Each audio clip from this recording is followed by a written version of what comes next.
Hello friends. तो दोस्तों कैसे हैं आप लोग। उम्मीद है आप सब खैरियत से होंगे और हमारी इस वीडियो को एंजॉय कर रहे होंगे। और वीडियो को स्टार्ट करने से पहले मैं आज आप लोगों को थैंक्स बोलना चाहता हूं, क्योंकि आप लोगों के प्यार और सपोर्ट की वजह से 78 के सब्सक्राइबर्स को कंप्लीट कर लिया है और मुझे पूरा यकीन है कि हम कुछ ही टाइम में 1 लाख सब्सक्राइबर्स को भी कंप्लीट कर लेंगे। और हाँ दोस्तों, मैं एक और चीज की वजह से आज काफी ज्यादा हैप्पी हूँ, और वो चीज ये है कि जब मैंने अपनी प्रीवियस एपिसोड को चेक किया था तो मुझे पता चला कि आप लोगों ने उस वीडियो के ऊपर टोटल 900 से भी ज्यादा कमेंट्स किए हुए हैं। और ये मेरी वीडियोस में सबसे ज्यादा कम टाइम में इतने ज्यादा कमेंट्स को क्रॉस करने वाली पहली वीडियो है। और ऐसा नहीं है कि प्रीवियस वीडियोस में इतने ज्यादा कमेंट्स नहीं आए थे, लेकिन इस वीडियो ने बहुत ही कम टाइम में इतने ज्यादा कमेंट्स को गेन किया है। और आप सभी लोगों के कमेंट्स बहुत ही ज्यादा अच्छे थे, जिन्हें पढ़कर मुझे भी काफी ज्यादा खुशी मिली, और उसके लिए आप सभी का बहुत ही ज्यादा थैंक यू। और मैं चाहता हूं कि आप लोग आगे भी मुझे ऐसे ही अच्छे कमेंट्स करते रहा करें, ताकि मुझे वीडियो बनाने की और भी ज्यादा मोटिवेशन मिलती रहा करे। और ये कमेंट्स इस बात को शो करते हैं कि आपको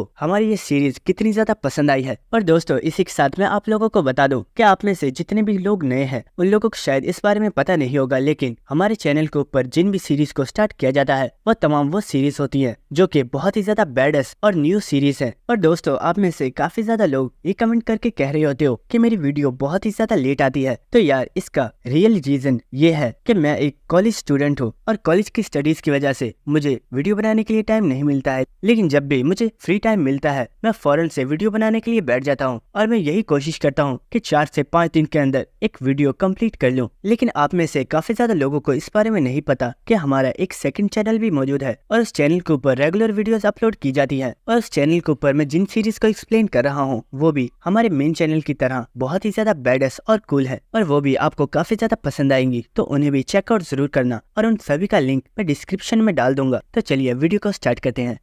दोस्तों, एपिसोड के स्टार्टिंग में हम देखे थे कि किम सॉर्ड घोस्ट के काफी ज्यादा करीब आ गया होता है, और वो उससे बोलता है अगर तुम्हें खाना खाने की इतनी ही ज्यादा जल्दी है तो मैं तुम्हें कंपनी देने के लिए तैयार हूँ। लेकिन इसी के साथ किम को सॉर्ड घोस्ट के ऊपर बहुत ही ज्यादा गुस्सा आ रहा होता है, और सॉर्ड घोस्ट को भी किम की बात सुनने के बाद काफी ज्यादा गुस्सा आ गया होता है, लेकिन वो उससे कुछ भी नहीं बोलती। और हम देखते हैं कि किम प्रेसिडेंट चोई को वहां से लेकर जा रहा होता है। लेकिन इसी के साथ हम सॉर्ड घोस्ट को देखते हैं, जिसे इस वक्त बहुत ही ज्यादा गुस्सा आ रहा होता है, और वो सोच रही होती है आखिर इस बच्चे की हिम्मत कैसे हुई मुझसे ऐसे बात करने की। और हम देखते हैं कि जब प्रेसिडेंट और किम वहां से जा रहे होते हैं तो सॉर्ड घोस्ट उन्हें आवाज लगाती है, और वो बोलती है तुम मेरे साथ डिनर करना चाहते हो, इसका मतलब है क्या तुम मेरे साथ डेट पर जाना चाहते हो? तो ठीक है, मैं भी इसके लिए तैयार हूँ। और हम देखते हैं कि सॉर्ड घोस्ट चलते हुए किम के पास आ रही होती है, और इसी के साथ वो अपनी बॉडी के ऊपर परफ्यूम लगा रही होती है, और वो बोल रही होती है अगर तुम मेरे साथ डेट पर जाना चाहते हो तो ठीक है, मैं भी इसके लिए तैयार हूँ। और इसी वक्त वो किम के काफी ज्यादा करीब आ गई होती है, और वो बोलती है लेकिन मैं डिनर में तुम्हें ही कच्चा खा जाऊंगी। और हम देखते हैं कि सॉर्ड घोस्ट क्योंकि किम के काफी ज्यादा करीब होती है तो उसके इस परफ्यूम को किम ने भी स्मेल कर लिया होता है, जिसकी वजह से उसका माइंड बिल्कुल ब्लर हो जाता है। और ये देखकर सॉर्ड घोस्ट बोल रही होती है आखिर क्या हुआ, तुम कुछ बोलते क्यों नहीं? लेकिन इसी वक्त हमें दिखाया जाता है कि यहाँ पर हांग और जी आगे होते हैं, और वो बोल रहे होते हैं मैम क्या आपको हमारी हेल्प की जरूरत है? हम लोग यहाँ के न्यू क्लीनर्स हैं। और हांग बोल रहा होता है मैम मेरा नाम डॉक्जा हांग और मेरे भाई का नाम डॉक्जा जे है, और इसलिए आप हमें डॉक्जा ब्रदर्स भी बुला सकती हो। लेकिन इसी के साथ हम देखते हैं कि किम वहाँ पर बिल्कुल शांत खड़ा हुआ होता है, लेकिन इसी वक्त उससे जी बोलता है किम आखिर तुम कर क्या रहे हो, जाओ यहाँ से। और इसी के साथ हांग सॉर्ड घोस्ट से बोल रहा होता है मैम हम लोग काफी अच्छी सफाई करते हैं, अगर आपको हमारी कहीं पर भी जरूरत हो तो आप हमें बुला सकती हैं। और इन लोगों की बात सुनकर सॉर्ड घोस्ट किम के फेस पर हाथ लगाते हुए बोलती है मुझे लगता है आज तुम्हारे लिए काफी ज्यादा लकी डे है, और इन क्लीनर्स की वजह से तुम्हारी जान बच गई है। और ये कहते हुए सॉर्ड घोस्ट वहाँ से जा रही होती है। और इसी के साथ हम देखते हैं कि किम भी अब होश में आ गया होता है, और वो सोच रहा होता है आखिर अभी मेरे साथ हुआ क्या था, अचानक मेरा माइंड बिल्कुल ब्लैक हो गया था। कहीं इसका मतलब ये तो नहीं कि सॉर्ड घोस्ट ने अपनी बॉडी के ऊपर जिस परफ्यूम का इस्तेमाल किया था उस परफ्यूम के अंदर कोई ड्रग मिली हुई थी, जिससे अचानक से मैंने स्मेल कर लिया, जिसकी वजह से मेरे ब्रेन के ऊपर उस ड्रग का असर हो रहा था। और वो सोच रहा होता है लेकिन अचानक से मैं इस ड्रग के असर से बाहर कैसे आ गया। और इसी वक्त वो यहाँ पर हांग और जे को देखता है, और वो सोच रहा होता है मैं जानता था कि ये दोनों मेरी हेल्प जरूर कर सकते हैं, लेकिन आखिर ये दोनों कर क्या रहे हैं? और हम देखते हैं कि वो दोनों वहाँ पर बहुत ही अच्छे से सफाई कर रहे होते हैं, जिसके बाद हमें नेक्स्ट सीन दिखाया जाता है। और हम देखते हैं कि किम ने इस वक्त एक वेटर के कपड़े पहने हुए होते हैं, और पीटर इस वक्त कहीं पर जा रहा होता है। और इसी के साथ हमें एक प्रीवियस मेमोरी दिखाई जाती है, और हम साइमन को देखते हैं जो कि पीटर से बोल रहा होता है ब्रदर क्या तुम जानते हो तुम ही सिर्फ एक ऐसे पर्सन हो जिसे मैं अपना भाई मानता हूँ, और भले हम ब्लड रिलेटेड नहीं है लेकिन मेरे लिए तुम ही मेरी फैमिली हो, और मैं सिर्फ ये चाहता हूँ कि अगर तुम पर कभी भी कोई प्रॉब्लम आए तो मैं तुम्हारे सामने खड़ा रहूँ, ताकि उस प्रॉब्लम को पहले मैं फेस कर पाऊँ। इसलिए मैं चाहता हूँ कि तुम चाहे कुछ भी करो लेकिन खुद को हर्ट मत होने देना। और ये सुनकर पीटर काफी ज्यादा हैरान हो रहा होता होता है और वो बोलता है तुम मेरी इतनी फिक्र मत करो, मुझे कुछ भी नहीं होगा, और हाँ मैं तब तक नहीं मरने वाला, तब तक मैं तुमसे किया हुआ अपना प्रॉमिस कंप्लीट ना कर दूं। तो ये सुनकर साइमन काफी ज्यादा शॉक हो गया होता है और वो बोलता है ब्रदर, क्या तुम्हें मेरा प्रॉमिस अभी तक याद है? उस प्रॉमिस को तो हमने आज से कई सालों पहले किया था। तो ये सुनकर पीटर बोलता है आगे तो मुझे समझते क्या हो, मैं तुम्हारा बड़ा भाई हूँ और क्या मैं अपने एक प्रॉमिस को भी याद नहीं रख सकता? फिक्र मत करो, एक दिन मैं अपने प्रॉमिस को कंप्लीट जरूर करूंगा। इसी के साथ हमें प्रेजेंट सीन दिखाया जाता है जहाँ पर किम साइमन के बारे में सोच रहा होता है और वो बोल रहा होता है साइमन मेरे भाई आखिर तुम हो कहाँ पर? और पीटर हमें बताता है इस वक्त तमाम गेस्ट ऑक्शन हाउस के अंदर मौजूद है, क्योंकि इस वक्त ऑक्शन हाउस के अंदर काफी ज्यादा कीमती चीजों को सेल किया जा रहा है और साइमन को तलाश करने के लिए ये मेरे पास काफी अच्छा मौका है। और इसी के साथ हम देखते हैं कि पीटर वहाँ से चलता हुआ जा रहा होता है, लेकिन वहाँ पर दो ब्लैक पीपल्स मौजूद होते हैं और वो बोलते हैं ओए आखिर तुम कौन हो और तुम जा कहाँ पर रहे हो? तो पीटर बोलता है सर मैं सिर्फ एक वेटर हूँ और मैं रूम सर्विस के लिए यहाँ पर आया हूँ। और पीटर ये बोलकर वहाँ से जा रहा होता है, लेकिन इस वक्त वो दोनों ही पीटर के बहुत ही ज्यादा करीब आ गए होते हैं और वो बोलते हैं ओए तुम तो कोरियन हो, क्या तुम जानते हो हमारी शिप के ऊपर कोई भी कोरियन वेटर मौजूद नहीं है? और वहाँ पर जो दूसरा पर्सन होता है वो अपने साथी से बोल रहा होता है ओए तुम्हें क्या लगता है क्या हमें इसे मैडम के पास लेकर चलना चाहिए? तो पर्सन बोल रहा होता है मुझे नहीं लगता कि हमें ऐसा करने की जरूरत भी है, क्योंकि ये सिर्फ एक बच्चा है जिसे हम ही हैंडल कर लेंगे। इसी के साथ वो पीटर से बोलता है चलो जल्दी करो और हमें बताओ आखिर तुम हो कौन और तुम यहाँ पर क्या कर रहे हो? लेकिन हम नेक्स्ट सीन देखते हैं कि पीटर ने उन दोनों को ही मारकर अपनी बास्केट के अंदर रख लिया होता है और वो वहाँ से चला जाता है। जिसके बाद हमें नेक्स्ट किचन का सीन दिखाया जाता है और यहाँ पर किम ने काफी ज्यादा लोगों को मार डाला होता है और इसने इस पूरी जगह को चेक कर लिया होता है, लेकिन पीटर को यहाँ पर कुछ भी नहीं मिला होता। जिसके बाद हमें नेक्स्ट इंजन रूम का सीन दिखाया जाता है और यहाँ पर भी पीटर ने सभी लोगों को मारकर सारे एरिया को चेक कर लिया होता है, लेकिन उसे यहाँ पर साइमन नहीं मिला होता। जिसके बाद हमें नेक्स्ट वॉशरूम का सीन दिखाया जाता है और यहाँ पर भी पीटर ने सभी लोगों को मार डाला होता है। और इसी के साथ पीटर यहाँ पर दीवारों को भी चेक कर रहा होता है कि कहीं यहाँ पर कोई सीक्रेट टनल तो मौजूद नहीं है, लेकिन उसे यहाँ पर कुछ भी नहीं मिल रहा होता। और इसी के साथ पीटर हमें बता रहा होता है मैं इस बोट के ज्यादातर उन एरियाज को चेक कर चुका हूँ जहाँ पर साइमन हो सकता था, लेकिन मुझे साइमन कहीं पर भी नहीं मिला है और अब सिर्फ एक ही जगह रह गई है, क्या अब मुझे वहाँ पर चलना चाहिए? जिसके बाद हमें ऑक्शन हाउस का सीन दिखाया जाता है और इस वक्त यहाँ पर एक हाई क्लास के मटेरियल को सेल किया जा रहा होता है और यहाँ पर लोग इसके लिए बहुत ही ज्यादा बोली लगा रहे होते हैं और हम देखते हैं कि यहाँ पर लोगों ने 110 मिलियन लगा दिए होते हैं, लेकिन इसी के साथ बोली बढ़ती ही जा रही होती है और यहाँ पर लोगों ने 130 मिलियन डॉलर्स लगा दिए होते हैं। और ये देखकर सॉर्ड घोस्ट बोल रही होती है ये हुई ना बात, मुझे लगता है कि आपको ही इस मटेरियल की सबसे ज्यादा जरूरत है, तो ठीक है ये मटेरियल आपका हुआ। और इसी के साथ वो चीज जिसका आप सभी लोगों को बेसब्री के साथ इंतजार था, अब वक्त आ चुका है कि उस चीज को मैं आप सभी लोगों के सामने शो कर दूं। और हम देखते हैं कि सॉर्ड घोस्ट के लोग यहाँ पर एक बहुत ही बड़ी तिजोरी को ले आए होते हैं और इतनी बड़ी तिजोरी को देखकर सभी लोग बहुत ही ज्यादा हैरान हो गए होते हैं और वो बोल रहे होते हैं आखिर इस तिजोरी के अंदर इतना भी क्या खास है जिसे इन लोगों ने इतनी सिक्योरिटी के साथ रखा हुआ है कि इस तिजोरी के अंदर सच में कुछ ऐसी चीज रखी हुई है जिसे सभी लोगों से छुपा कर रखा गया है, और क्या वो आइटम सच में इतनी ज्यादा कीमती है जिसे इन लोगों ने इस बोट की नंबर 1 आइटम का नाम दिया है। और इसी के साथ सॉर्ड घोस्ट बोल रही होती है मैं जानती हूँ आप सभी लोग बहुत ही ज्यादा हैरान हो गए कि आखिर इस तिजोरी के अंदर ऐसा भी क्या है जिसे इतनी सिक्योरिटी के साथ रखा गया है, तो फिक्र मत कीजिए, वक्त हो चुका है कि आप सब लोगों के सामने हमारी इस बोट की सबसे ज्यादा कीमती आइटम को शो किया जाए। और इसी के साथ वो जाकर इस तिजोरी को खोलना स्टार्ट कर देती है और इसी के साथ वो बोल रही होती है जिस चीज को मैं आप लोगों के सामने शो करने जा रही हूँ उसे एक किलिंग मशीन कहा जाता है और उसके बहुत ही ज्यादा नाम भी है, लेकिन जो उसका सबसे सूटेबल नाम है वो है डिसाइपल साइमन। और इसी के साथ हम देखते हैं कि उसने इस तिजोरी को ओपन कर दिया होता है और हमें दिखाया जाता है कि इस तिजोरी के अंदर सच में साइमन मौजूद होता है, लेकिन उसकी कंडीशन इस वक्त काफी ज्यादा खराब होती है और उसे इस वक्त जंजीरों के साथ बांधा हुआ होता है। और यहाँ पर जितनी भी ऑडियंस होती है वो सभी काफी ज्यादा शॉक हो गए होते हैं और उनमें लोग बोल रहे होते हैं क्या ये बात सच है, क्या ये वही पर्सन है जिसे कोरिया का सबसे ज्यादा स्ट्रॉन्गेस्ट स्वॉर्ड्समैन बुलाया जाता है, जिसे कभी भी कोई पर्सन नहीं हरा पाया, और इसे द थ्रिलिंग स्वॉर्ड सेंट भी बुलाया जाता है, लेकिन आखिर ये पर्सन इतनी ज्यादा बुरी कंडीशन में क्यों है? और इस वक्त हम सॉर्ड घोस्ट को देखते हैं जिसे इन लोगों की बात सुनकर काफी ज्यादा खुशी हो रही होती है और वो सोच रही होती है पीटर आखिर तुम कर क्या रहे हो, चलो अब जल्दी करो और मेरे सामने आओ, मैं जानती हूँ कि तुम इन लोगों के अंदर मौजूद हो और तुम्हें इस वक्त मेरे ऊपर बहुत ही ज्यादा गुस्सा आ रहा होगा, आखिर तुम कहाँ हो, अपने आप को मेरे सामने शो करो। क्या अपने सबसे ज्यादा करीबी दोस्त की जिंदा लाश को देखकर भी तुम्हें गुस्सा नहीं आ रहा है? मैं जानती हूँ तुम यहाँ पर मौजूद हो और हाँ अगर तुम मेरे सामने नहीं आए तो फिक्र की जरूरत नहीं है क्योंकि मैं खुद तुम्हें तलाश कर लूंगी। इसी के साथ सॉर्ड घोस्ट वहाँ पर मुझे सभी लोगों के एक्सप्रेशंस देखना स्टार्ट स्टार्ट कर देती है और वो सोच रही होती है साइमन को देखने के बाद यहाँ पर सिर्फ कुछ तरह के ही रिएक्शंस हो सकते हैं, जिनमें से एक रिएक्शन जो कि ये है कि लोग बहुत ही ज्यादा शॉक हो जाएंगे और उन्हें समझ नहीं आ रही होगी कि आखिर इतना ज्यादा स्ट्रॉन्ग पर्सन इतनी बुरी कंडीशन में क्यों है और इसे इस ऑक्शन हाउस के अंदर क्यों रखा गया है। जिसके बाद सेकंड टाइप के पर्सन जिन्हें इस चीज से कोई भी फर्क नहीं पड़ रहा होगा क्योंकि उन्हें साइमन से कोई भी मतलब नहीं है, लेकिन इसी के साथ सबसे ज्यादा लास्ट और थर्ड टाइप के पर्सन जो कि और कोई नहीं बल्कि पीटर वो तुम हो। और इस थर्ड टाइप के पर्सन को मेरे ऊपर इस वक्त बहुत ही ज्यादा गुस्सा आ रहा होगा और वो इस वक्त मुझे जान से मार डालना चाहता होगा। और इसी के साथ हमें यहाँ पर पीटर को दिखाया जाता है जो कि सच में इस वक्त बहुत ही ज्यादा गुस्से में होता है और वो इस वक्त अपने मर्डरस ऑरा को रिलीज कर रहा होता है। और इस वक्त हम देखते हैं कि स्वॉर्ड घोस्ट ने भी पीटर के इस मर्डरस ऑरा को महसूस कर लिया होता है और वो अचानक से काफी ज्यादा हैरान हो गई होती है। और इस वक्त स्वॉर्ड घोस्ट का बॉडीगार्ड उसके पास आ गया होता है और वो बोलता है क्या तुमने उसे तलाश कर लिया? तो स्वॉर्ड घोस्ट बोलती है नहीं, एक बार के लिए तो मुझे लगा था कि मैंने उसे तलाश कर लिया है, लेकिन मैंने अचानक से उसे खो दिया। लेकिन इसी के साथ हम देखते हैं कि स्वॉर्ड घोस्ट इस वक्त काफी ज्यादा हैरान होती है और वो सोच रही होती है आखिर ये था क्या? मुझे पूरा यकीन है मैंने अभी एक बहुत ही ज्यादा पावरफुल और खतरनाक मर्डर ऑरा को महसूस किया था और मुझे पूरा यकीन है कि वो पर्सन इन सभी लोगों के दरमियान में मौजूद है, लेकिन उसने अपने मर्डर ऑरा को कंट्रोल कर लिया है। लेकिन आखिर कोई पर्सन इतना ज्यादा स्ट्रॉन्ग कैसे हो सकता है? लेकिन इसी के साथ स्वॉर्ड घोस्ट सोच रही होती है इससे फर्क नहीं पड़ता क्योंकि तुम चाहे कितने भी स्ट्रॉन्ग क्यों नहीं हो मैं तुम्हें मार डालूंगी। और इसी के साथ स्वॉर्ड घोस्ट काफी ज्यादा हंसते हुए बोलती है तो दोस्तों आखिर आप लोग किस चीज का वेट कर रहे हो? चलिए हमारी इस मेन आइटम के ऑक्शन को स्टार्ट करते हैं और साइमन की स्टार्टिंग प्राइस $10 मिलियन है। तो चलिए और बताइए आखिर आप में से कौन पर्सन है जो कि साइमन को खरीदना चाहता है? और इसी के साथ स्वॉर्ड घोस्ट सोच रही होती है पीटर मैं जानती हूँ यहाँ पर कोई भी ऐसा पर्सन नहीं है जिसे साइमन चाहिए, और अगर किसी पर्सन को साइमन चाहिए तो वो सिर्फ तुम हो। लेकिन अगर तुम साइमन को खरीदना चाहते हो तो तुम्हें अपने आप को सभी के सामने शो करना होगा, और अगर तुमने ऐसा किया तो मैं तुम्हें मार डालूंगी। और हम देखते हैं कि पीटर भी स्वॉर्ड घोस्ट का सारा प्लान समझ गया होता है, जिसकी वजह से उसे बहुत ही ज्यादा गुस्सा आ रहा होता है और वो सोच रहा होता है साइमन की कंडीशन इस वक्त बहुत ही ज्यादा खराब है, लेकिन अगर मैं साइमन को खरीदने की कोशिश करूंगा तो स्वॉर्ड घोस्ट बहुत ही आराम से मुझे नोटिस कर लेगी और मैं यहाँ पर मौजूद हर एक इंसान की नजरों में आ जाऊंगा, जो कि मैं नहीं कर सकता। तो आखिर कैसे साइमन, आखिर मैं तुम्हें कैसे सेव करूं? और हम देखते हैं कि पीटर को इस वक्त अपने ऊपर बहुत ही ज्यादा गुस्सा आ रहा होता है और वो सोच रहा होता है आखिर मैं इतना ज्यादा पावरलेस क्यों हूँ? क्या मैं अपने भाई को भी नहीं बचा सकता? क्या वो पर्सन जो सिर्फ मेरा दोस्त नहीं है बल्कि मेरी पूरी फैमिली है, क्या मैं उसे भी सेव नहीं कर सकता? ऐसे वक्त हम देखते हैं कि स्वॉर्ड घोस्ट साइमन को उसके बालों से पकड़ लेती है और वो उससे बोल रही होती है साइमन सच में बहुत ही ज्यादा शर्म की बात है कि तुम्हारे सबसे अच्छे दोस्त ने भी तुम्हें मरने के लिए छोड़ दिया है। और इसी के साथ स्वॉर्ड घोस्ट माइक पर सभी लोगों से बोल रही होती है मुझे लगता है कि कोई भी पर्सन साइमन को इसलिए नहीं खरीदना चाहता क्योंकि साइमन का एक हाथ कटा हुआ है, और अगर आपको ऐसा लगता है कि साइमन बिल्कुल यूजलेस हो चुका है तो मुझे लगता है कि शायद आप लोग बिल्कुल ठीक कह रहे हो। और इसलिए मैंने सोचा है कि अगर साइमन को यहाँ पर कोई भी पर्सन नहीं खरीदता है तो उसे यहीं पर किल कर दिया जाएगा। और इसी के साथ हम देखते हैं कि यहाँ पर 5 सेकंड्स का काउंटडाउन स्टार्ट कर दिया गया होता है और बहुत ही ज्यादा ऊंची आवाज में इस काउंटिंग को गिना जा रहा होता है और हमें यहाँ पर काउंटिंग की आवाज आ रही होती है।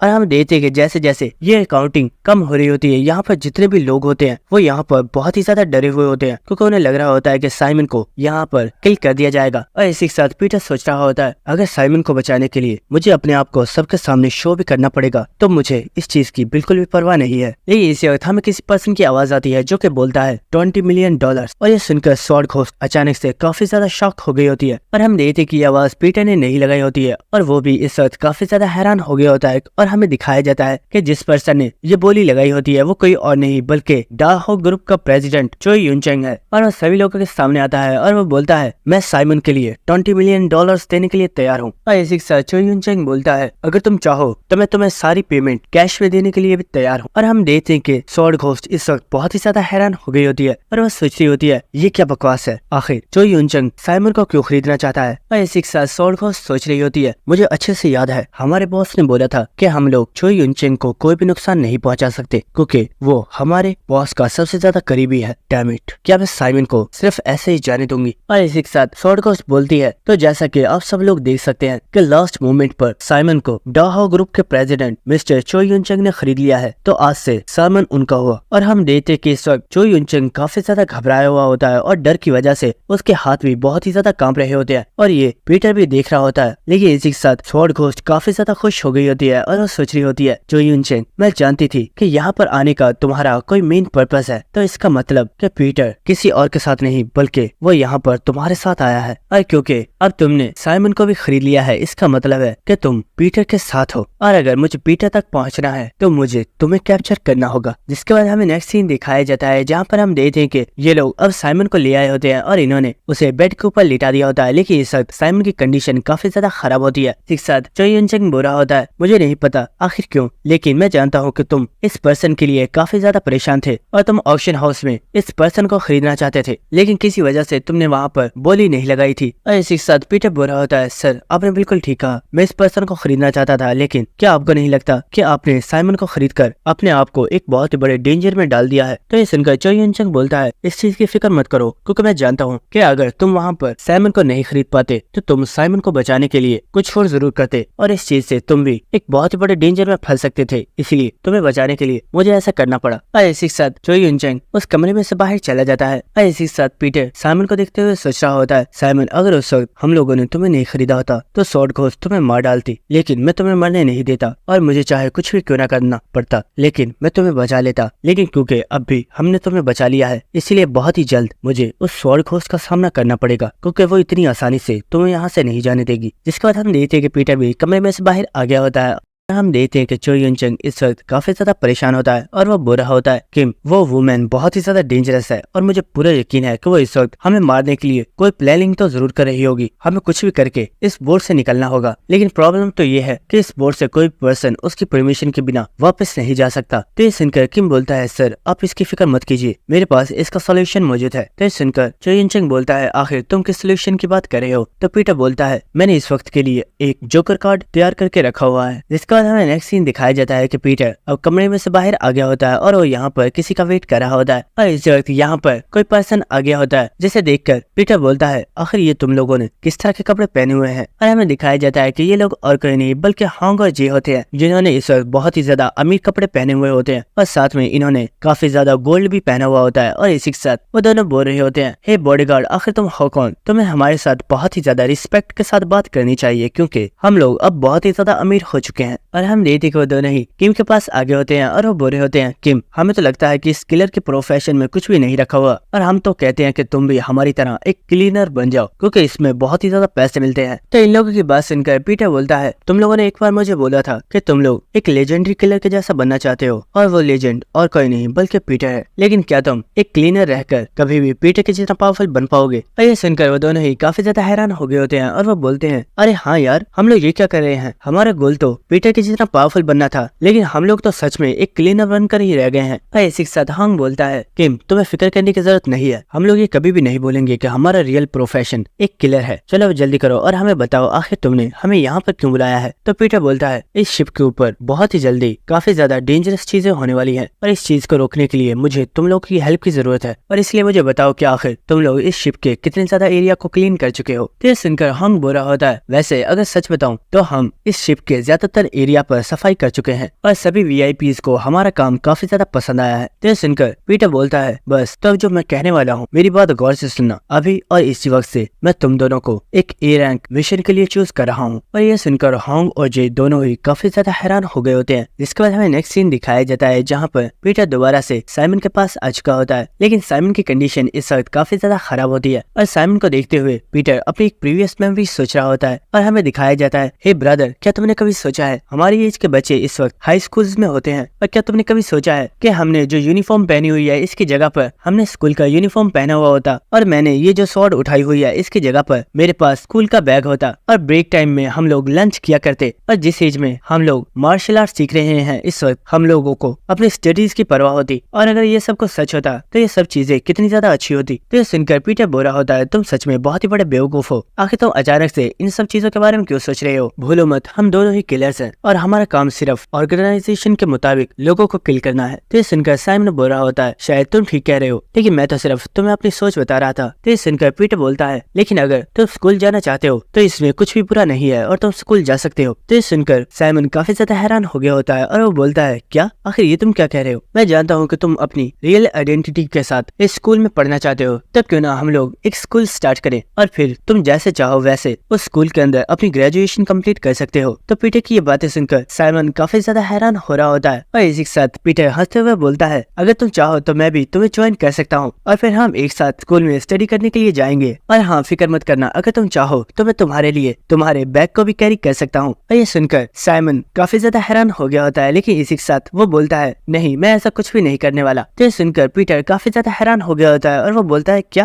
लेकिन आखिर क्यों? तुम्हें तो बोला था कि तुम स्कूल जाना चाहते हो। क्या तुम्हें ये पसंद नहीं कि मैं तुम्हारे साथ जाऊँ? अगर तुम चाहोगे तो मैं तुम्हारे साथ नहीं जाऊंगा। तो यह सुनकर साइमन हंसते हुए बोलता है, अरे नहीं ब्रदर, मैं ये कहना चाहता हूँ कि अपने बैग को मैं खुद कैरी करूंगा। और इसी के साथ हमें प्रेजेंट सीन दिखाया जाता है जहाँ पर पीटर साइमन से बोलता है, साइमन, तुमने तो बोला था कि हम दोनों एक साथ स्कूल जाएंगे और अपनी ग्रेजुएशन कंप्लीट करेंगे। चलो मेरे दोस्त, अब खड़े भी हो जाओ। तुमने मुझसे प्रॉमिस किया था और तुम्हें अपने प्रॉमिस को कंप्लीट करना ही होगा। और इसी के साथ हम देखते हैं कि यहाँ पर चो युन चंग भी मौजूद होता है, जो कि पीटर की तमाम बातों को सुन रहा होता है। जिसके बाद हमें नेक्स्ट सीन दिखाया जाता है जहाँ पर स्वॉर्ड घोस्ट को इस वक्त बहुत ही ज्यादा गुस्सा आ रहा होता है और हम देखते हैं कि वो यहाँ पर काफी ज्यादा तोड़फोड़ कर रही होती है और इसी के साथ वो चिल्लाते हुए बोल रही होती है, वो कमीना मुझे स्टार्टिंग से ही पसंद नहीं था, मैंने उसे पहले ही मार डाला होता अगर बॉस ने मुझे इस चीज से मना नहीं किया होता। और हम देखते हैं कि वो अचानक से काफी ज्यादा शांत हो गई होती है और इसी के साथ वो बोलती है, लेकिन अब भी कुछ भी नहीं बिगड़ा है, वो इस वक्त मेरी ही शिप पर मौजूद है और अब मैं उसे मार डालूंगी। लेकिन ये सुनकर उसका बॉडीगार्ड उसके पास आ चुका होता है और वो बोलता है, मैडम आप ऐसा नहीं कर सकती, भूलिए मत, आप बॉस की परमिशन के बिना चो युन चंग को नुकसान नहीं पहुंचा सकती क्योंकि बॉस ने हमें इस चीज से मना किया है। लेकिन इसी वक्त स्वॉर्ड घोस्ट अपने पास खड़े एक वेटर के मुंह पर एक बहुत ही जोर से थप्पड़ मारती है और इसी के साथ वो बोलती है, शायद तुम्हें भूलना नहीं चाहिए कि मैं तुम्हारी मास्टर हूँ और तुम्हें सिर्फ मेरे ऑर्डर्स को ही फॉलो करना होगा। और इसी के साथ स्वॉर्ड घोस्ट वहाँ से जाते हुए बोलती है, मैं तुम्हारी मास्टर हूँ और मेरा ये ऑर्डर है कि हमारे प्रोफेशनल किलर्स को चो युन चंग को मारने के लिए भेज दो और इस चीज का ख्याल रखना कि वो स्विलिंग स्वॉर्ड वो भी बचना नहीं चाहिए, उसे भी जान से मार डालना। और मुझे पूरा यकीन है कि इन दोनों के मरते ही पीटर हम लोगों के सामने जरूर आएगा। जिसके बाद हमें नेक्स्ट चो युन चंग का सीन दिखाया जाता है जिसके पास पीटर मौजूद होता है। लेकिन इसी वक्त इनके दरवाजे पर कोई पर्सन नॉक करता है और ये देखकर चो युन चंग बोलता है, आखिर यहाँ पर कौन आया है? मैंने तो कुछ भी ऑर्डर नहीं किया था। तो पीटर बोलता है, सर आप फिक्र मत कीजिए, मैं अभी चेक करके आता हूँ। और हम देखते हैं कि पीटर बाहर चला जाता है और कुछ ही टाइम में पीटर वापस आ जाता है और चो युन चंग बोलता है, आखिर तुम अपने साथ क्या लाए हो? चलो अच्छा ही है, मैं जब भी नर्वस होता हूँ मुझे काफी ज्यादा भूख लगती है, इसलिए हमें बैठकर इसे खा लेना चाहिए। लेकिन हम देखते हैं कि पीटर ने अपने हाथ में सिर्फ चाय पकड़ी हुई होती है और ये देखकर चो युन चंग बोलता है, क्या बस चाय? क्या वो लोग इसके साथ खाने के लिए कुछ और नहीं लेकर आए थे? तो पीटर बोल रहा होता है, सर वो इसके साथ एक और डिश भी लेकर आए थे, लेकिन वो डिश काफी ज्यादा ठंडी हो गई थी और वो खाने में बिल्कुल भी अच्छी नहीं लगती, इसलिए मैंने उसे वापस कर दिया। तो ये सुनकर चो युन चंग बोल रहा होता है, चलो तुमने अच्छा किया, और हाँ, हमारे पास जो पेशेंट मौजूद है तुम उसका ख्याल रखना क्योंकि उसकी बॉडी अभी काफी ज्यादा वीक है, और साथ में तुम भी अपने खुराक का ख्याल रखा करो क्योंकि तुम जिस एज में हो इसमें तुम्हें अपनी सेहत का ख्याल रखना चाहिए और अच्छे से खाना खाना चाहिए और तुम्हें एक हेल्थी डाइट फॉलो करनी चाहिए। तो ये सुनकर पीटर बोल रहा होता है, सर आप फिक्र मत कीजिए, आप जैसा कह रहे हैं मैं बिल्कुल वैसा ही करूंगा, आप अपनी चाय पीजिए, तब तक मैं बाहर से होकर आता हूँ। तो ये सुनकर चो युन चंग बोलता है, चलो ठीक है, लेकिन जल्दी वापस आ जाना क्योंकि मैं तुम्हारा वेट करूंगा। तो ये सुनकर पीटर उस कमरे में से बाहर आ गया होता है। लेकिन इसी के साथ हम देखते हैं कि पीटर उस कमरे के बिल्कुल सामने वाले कमरे में आ जाता है और इसी के साथ वो देखते हुए बोल रहा होता है, मुझे लगता है ये कमरा कुछ ज्यादा ही गंदा हो गया है और अब इसे साफ करना होगा। और इसी के साथ हमें दिखाया जाता है कि इस रूम के अंदर बहुत ही ज्यादा असैसिन्स की डेड बॉडीज पड़ी हुई होती है और ये सब वही लोग थे जिन्होंने कुछ देर पहले दरवाजे के ऊपर नॉक किया था। लेकिन पीटर ने इन सभी लोगों को बहुत ही जल्दी फिनिश कर दिया। जिसके बाद हम देखते हैं कि पीटर उस रूम में से बाहर आ गया होता है और साथ ही उसने अपने हाथ में दो छोटी सी बोतल्स को पकड़ा हुआ होता है और इसी के साथ वो बोल रहा होता है, क्या तुम लोग जानते हो अगर तुम अपनी चाय को एंजॉय करना चाहते हो तो तुम्हारी चाय का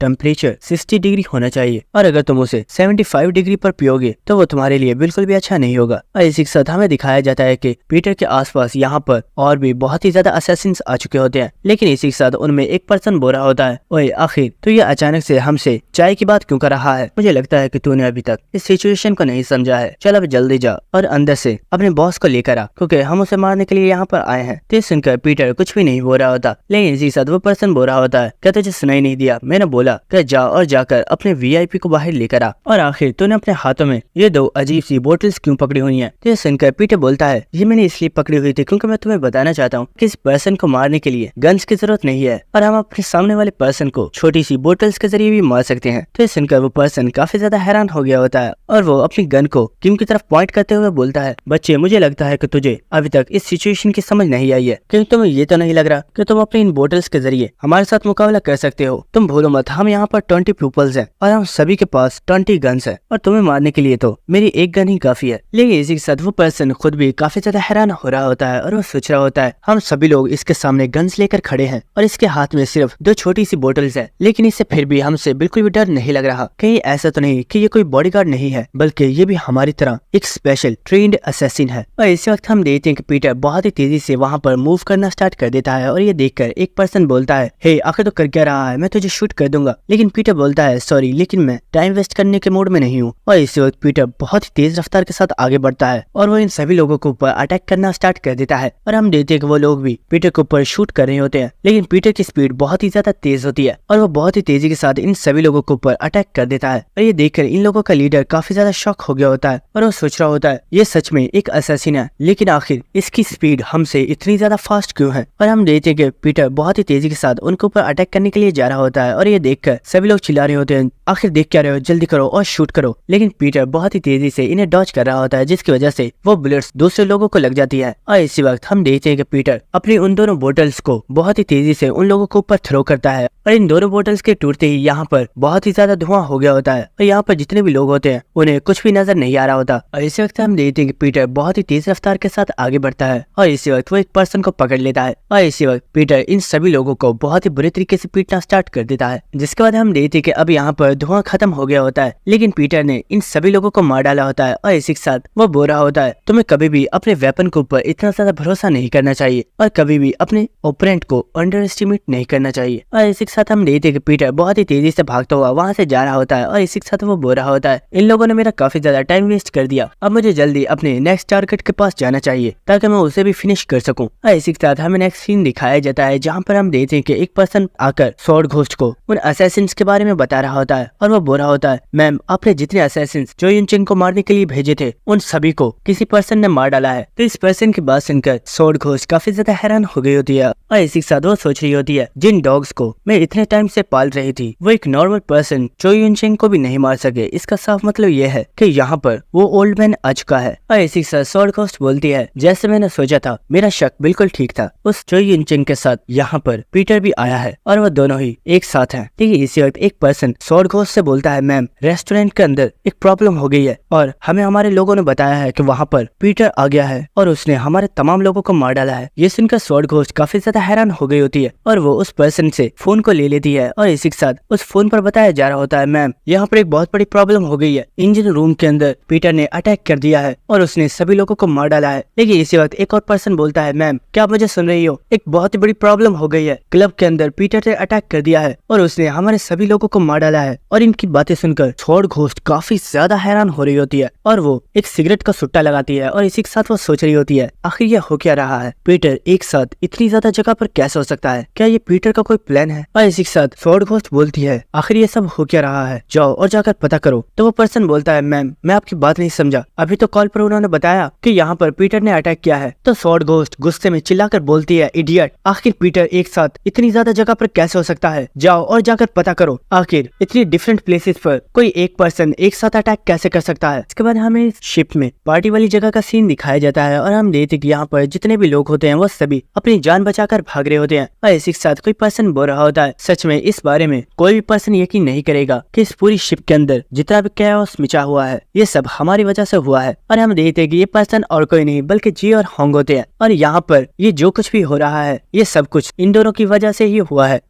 और इसी के साथ हमें एक प्रीवियस मेमोरी दिखाई जाती है जहाँ पर जे और होंग दोनों ही पीटर से बोल रहे होते हैं, किम क्या तुम हमें सही से बताओगे, आखिर तुम कहना क्या चाहते हो, आखिर ऐसी भी क्या प्रॉब्लम है जिसके लिए तुम्हें हमारी हेल्प चाहिए। तो पीटर बोलता है, तो ठीक है, अब मैं जो तुम्हें बताने जा रहा हूँ वो बात गौर से सुनना, इस शिप के ऊपर जितने भी वीआईपीस मौजूद हैं उन सभी लोगों की जान खतरे में है। तो ये सुनकर जे और होंग दोनों ही काफी ज्यादा हैरान हो गए होते हैं और वो कहते हैं, आखिर इससे तुम्हारा क्या मतलब है। जिसके बाद पीटर बोलता है, अगर तुम्हें याद हो तो ऑक्शन हाउस में उस लेडी के बॉडीगार्ड ने 2 लोगों को सभी लोगों के सामने में किल कर डाला था, क्योंकि उसे यहाँ पर किसी भी पर्सन का कोई भी डर नहीं है। लेकिन सबसे बड़ी प्रॉब्लम तो यह है कि वो औरत इस वक्त पागल हो गई है और उसने डिसाइड किया है कि वो इस शिप के ऊपर मौजूद तमाम VIPs को मार डालेगी। तो ये सुनकर वो दोनों ही काफी ज्यादा हैरान हो रहे होते हैं और वो कह रहे होते हैं आखिर वो पागल औरत ऐसे कैसे कर सकती है, अभी तो हम लोगों ने उनसे इतने ज्यादा पैसे भी नहीं कमाए। लेकिन इसी वक्त किम उन दोनों को ही उनके कंधे से पकड़कर अपने करीब कर लेता है और वो बोलता है इसलिए मैं तुम लोगों को इस A रैंक मिशन में शामिल करना चाहता हूँ, बस मेरी हेल्प करो ताकि हम तमाम VIPs को बचा सकें। तो होंग बोलता है किम तुम बस हमें बताओ आखिर हमें क्या करना होगा। तो किम उन्हें बताता है सबसे पहले तो तुम्हें इस पूरी शिप के ऊपर एक अफवाह फैलानी होगी। और इसी के साथ हमें नेक्स्ट सीन दिखाया जाता है जहाँ पर जे होंग से बोल रहा होता है हे डॉक्टर ब्रदर, क्या तुम जानते हो इस शिप की जो ऑनर है वो इस शिप के ऊपर मौजूद तमाम VIPs को किल करने वाली है। और हम देखते हैं कि यहाँ पर जो VIPs होते हैं वो इस बारे में सुनकर काफी ज्यादा शॉक हो गए होते हैं। और हम देखते हैं कि इसी तरह जे और होंग इन रूमर्स को बहुत ज्यादा लोगों तक पहुंचा रहे होते हैं और सभी के सामने इस तरीके से बात कर रहे होते हैं। और होंग बोल रहा होता है आखिर वो औरत इन सभी लोगों को क्यों मारना चाहती है। तो जे बोल रहा होता है मुझे इस बारे में नहीं पता, लेकिन किसी वजह से उस वुमेन ने प्लान बनाया है कि वो इन सभी VIPs को इसी शिप पर मार डालेगी। और होंग बोल रहा होता है क्या हमें इस बारे में दूसरे VIPs को बताना चाहिए। तो जे बोल रहा होता है अरे नहीं, हम ऐसा नहीं कर सकते, अगर इस बारे में उस वुमेन को पता चला तो वो हमें भी इन VIPs के साथ मार डालेगी। जिसके बाद हमें नेक्स्ट सीन दिखाया जाता है जहाँ पर किम अपनी वॉच में टाइम को देख रहा होता है और इसी वक्त वो अपने पास से एक पिस्टल निकालता है और इसी के साथ वो हवा में शूट कर देता है। और इस फायर को सुनकर आसपास मौजूद सभी VIPs काफी ज्यादा डर गए होते हैं और वो कह रहे होते हैं कि ये सच है, जो हम लोगों ने सुना था वो कोई अफवाह नहीं थी, इसका मतलब है कि वो वुमेन सच में हम सभी को मारने वाली है। और हम देखते हैं कि यहाँ पर मौजूद सभी लोग बहुत तेजी से इस शिप पर भागना स्टार्ट कर देते हैं। और इसी के साथ होंग बोलता है जे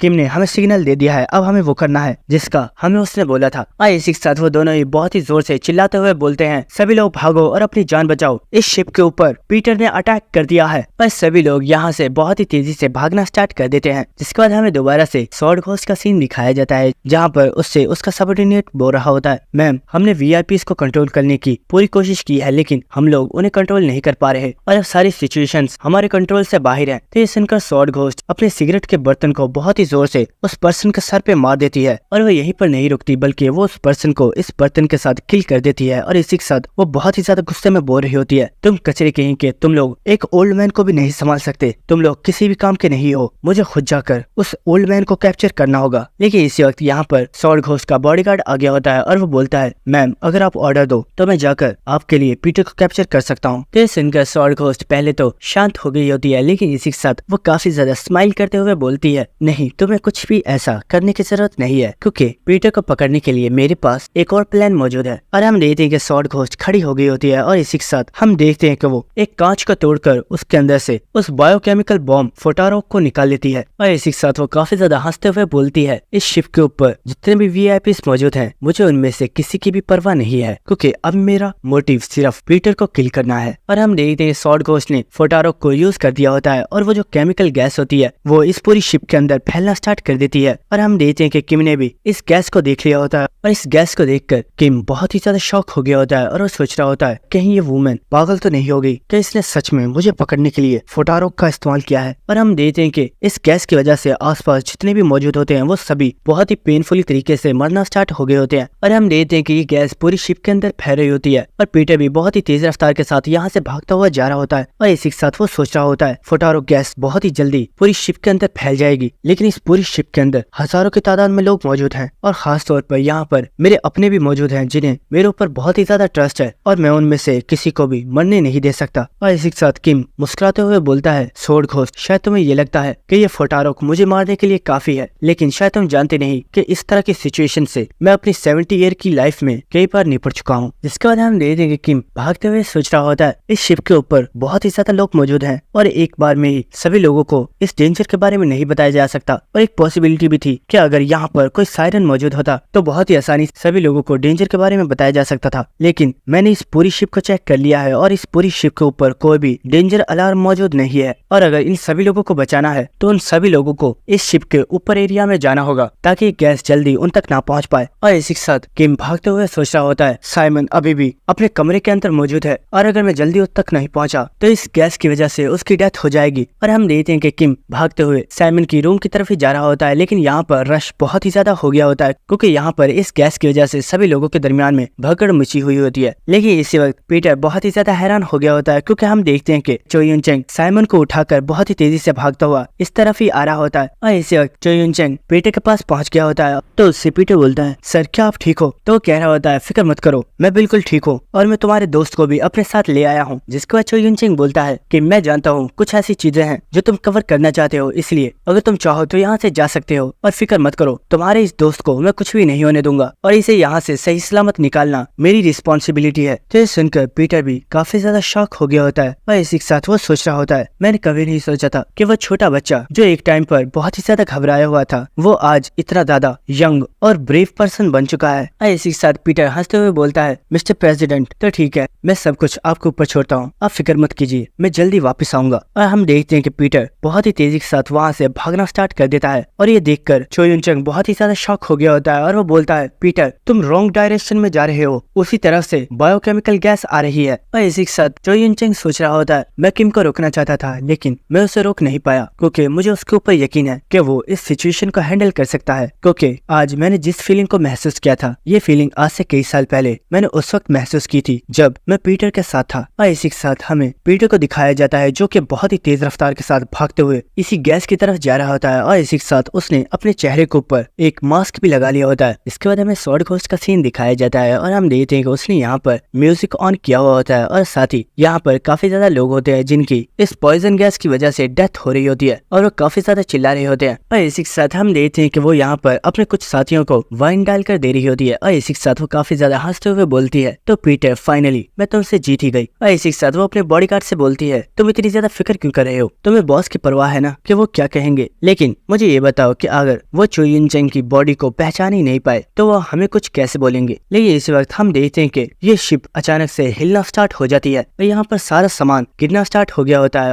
और इस चीज की वजह से ये सभी लोग काफी ज्यादा शॉक हो गए होते हैं और स्वॉर्ड घोस्ट सोच रही होती है, आखिर अचानक से मेरी शिप को हो क्या रहा है, कहीं किसी पर्सन ने इसके सिस्टम के साथ कोई प्रॉब्लम तो नहीं की है। और हमें दिखाया जाता है कि इस शिप का एक किनारा पानी से ऊपर उठ चुका होता है और इसका कुछ हिस्सा पानी के अंदर डूब चुका होता है। और इसी के साथ हमें 5 मिनट पहले का सीन दिखाया जाता है जहाँ पर हम देखते हैं कि पीटर शिप के सिस्टम में कुछ चेंजेस कर रहा होता है और इसी के साथ पीटर हमें बता रहा होता है इस शिप के अंदर टोटल 3 बहुत ही बड़े टैंक्स मौजूद हैं जिनके जरिए शिप को पानी के ऊपर बैलेंस किया जाता है और अगर इन टैंक्स में से पानी के फ्लो को रोक दिया जाए और अगर किसी एक टैंक को खाली कर दिया जाए तो इस शिप का आधा हिस्सा पानी के अंदर डूब जाएगा और ये शिप डिस्ट्रॉय भी हो सकती है। और इसी के साथ पीटर ने इस शिप में से एक टैंक के पानी को निकाल दिया होता है और हम देखते हैं कि ये शिप एक साइड से पानी में काफी ज्यादा ऊपर उठ गई होती है जिसकी वजह से सभी लोग ऊपर की साइड पर भागना स्टार्ट कर देते हैं क्योंकि उन्हें इस चीज का डर लग रहा होता है कि अगर ये शिप डूबना स्टार्ट हो गई तो वह सभी लोग पानी के अंदर डूब जाएंगे और इसलिए वो सभी भागते हुए शिप के ऊपर वाले हिस्से पे जा रहे होते हैं। और इसी के साथ हम देखते हैं कि वो जितनी भी गैस होती है वो सभी शिप के नीचे वाले हिस्से की तरफ जा रही होती है और यही किम का प्लान होता है जिसके जरिए उसने सभी वीआईपीज को शिप के ऊपर वाले हिस्से पर पहुंचा दिया होता है और अब किसी भी पर्सन की जान नहीं जाएगी। जिसके बाद हमें नेक्स्ट सीन दिखाया जाता है जहाँ पर सभी लोग जब ऊपर की तरफ भागते हुए जा रहे होते हैं तो एक पर्सन चिल्लाते हुए बोल रहा होता है, जल्दी करो सब लोग यहाँ पर आओ, यहाँ पर एक दरवाजा मौजूद है, इससे हम लोग बाहर निकल सकते हैं। लेकिन इसी वक्त कोई पर्सन उसके कंधे पर शूट कर देता है और हमें दिखाया जाता है कि यहाँ पर असलियत में कुछ असैसिन्स आ चुके होते हैं और वो बोल रहे होते हैं, तुम में से कोई भी पर्सन यहाँ से बाहर नहीं जा पाएगा और तुम सभी को यहीं पर मरना होगा। और इसी वक्त वो लोग उस दरवाजे को बंद करके वहाँ से बाहर चले जाते हैं और ये देखकर सभी लोग बहुत ही जोर से दरवाजे को बजा रहे होते हैं और वो बोल रहे होते हैं, आखिर तुम लोग ऐसा क्यों कर रहे हो, प्लीज इस दरवाजे को ओपन कर दो, हम लोग मरना नहीं चाहते। और हम देखते हैं कि वो गैस भी बहुत ही तेजी के साथ इन लोगों की तरफ ही आ रही होती है। जिसके बाद हम उन दोनों असैसिन्स को देखते हैं जो कि आपस में बात कर रहे होते हैं और एक पर्सन बोल रहा होता है, तुम्हें क्या लगता है कि ये सभी लोग कितने टाइम में मर जाएंगे? तो इसका साथी बोल रहा होता है, मुझे इस बारे में नहीं पता, लेकिन मैंने इस बारे में सुना हुआ है कि ये केमिकल गैस बहुत ही ज्यादा पावरफुल है और ये बहुत ही जल्दी इन सभी लोगों को मार डालेगी। लेकिन इसी वक्त कोई पर्सन उस दरवाजे के ऊपर पंच करता है और ये देखकर वो दोनों ही काफी ज्यादा हैरान हो गए होते हैं और वो बोलते हैं, आखिर ये हुआ क्या था? लेकिन इसी वक्त कोई पर्सन उस दरवाजे के ऊपर एक बार फिर से बहुत ही जोर से पंच मारता है और इस बार तो ये दोनों भी बहुत ही ज्यादा शॉक हो गए होते हैं। लेकिन इसी वक्त हम देखते हैं कि वो पर्सन एक बार फिर से बहुत ही जोर से पंच मारता है और इसके इस पंच के साथ ये दरवाजा टूट जाता है और वो दोनों असैसिन्स भी दूर जाकर गिर जाते हैं। और हमें दिखाया जाता है कि ये पर्सन और कोई नहीं बल्कि हमारा जे होता है और वो बोलता है, आखिर तुम लोगों ने समझा क्या था? भले मैं इस वक्त एक क्लीनर का काम कर रहा हूँ लेकिन यहाँ पर हमारा मकसद लोगों को प्रोटेक्ट करना है। और हम देखते हैं कि चो यून चंग भी जे की ऐसी पावर को देखकर बहुत ही ज्यादा शॉक हो गया होता है। लेकिन इसी के साथ यहाँ पर जितने भी लोग होते हैं वो सभी काफी ज्यादा खुश हो गए होते हैं और वो इन्हें काफी ज्यादा चेयर कर रहे होते हैं और अपनी इतनी ज्यादा तारीफें सुनकर ये दोनों बहुत ही ज्यादा खुश हो रहे होते हैं। लेकिन इसी के साथ हम देखते हैं कि स्वॉर्ड घोस्ट इन लोगों को ही देख रही होती होती है और उसे इनके ऊपर काफी ज्यादा गुस्सा आ रहा होता है। लेकिन इसी वक्त यहाँ पर एक पर्सन भागता हुआ आता है और वो बताता है, मैम हमने पता कर लिया है, पीटर इस वक्त ऑक्शन हाउस में मौजूद है। तो हम देखते हैं कि ये सुनकर स्वॉर्ड घोस्ट वहाँ से अपने लिए एक परफ्यूम को चूज कर रही होती है और वो बोल रही होती है, मेरे सारे परफ्यूम्स ही बहुत ही ज्यादा अच्छे होते हैं और इनकी स्मेल बहुत ही ज्यादा ब्यूटीफुल होती है, लेकिन आखिर इनमें से पीटर को कौन सा परफ्यूम ज्यादा पसंद आएगा। और वो ये सब कुछ अपने बॉडीगार्ड से बोल रही होती है। जिसके बाद हम देखते हैं कि स्वॉर्ड घोस्ट चलते हुए ऑक्शन हाउस की तरफ जा रही होती है और उसने अब अपनी ड्रेसिंग मुकम्मल तौर पर चेंज कर ली होती है। और इसी के साथ हम देखते हैं कि उसने अपने साथ अपने सारे परफ्यूम्स को ही ले लिया होता है और साथ ही वो बोल रही होती है, पीटर मैं देखना चाहती हूँ कि आखिर तुम मेरे इन परफ्यूम्स से अपने आप को किस तरह प्रोटेक्ट कर सकते हो।